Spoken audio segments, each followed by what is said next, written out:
Dok, kung walang handa sa amin, wala na bang ibang paraan? Meron, pero magbabala lang dyan.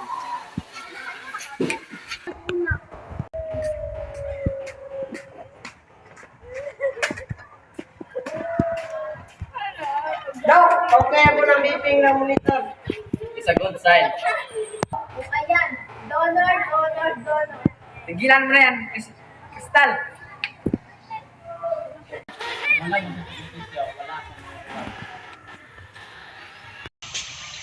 Dok, pwede tayo mga dalawa.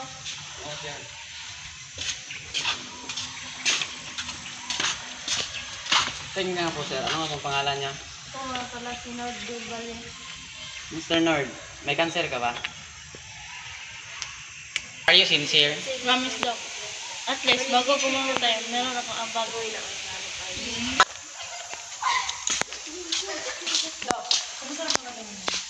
Sibo na po na ganyan. Ay, salamat. Kuya, Marlen, Syra, patawad na po. Ate, hindi na mahalaga yung yan. Sino ang mali? Kumain ka na dyan.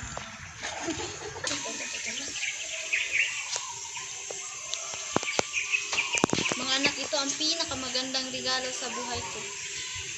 Dapat lang.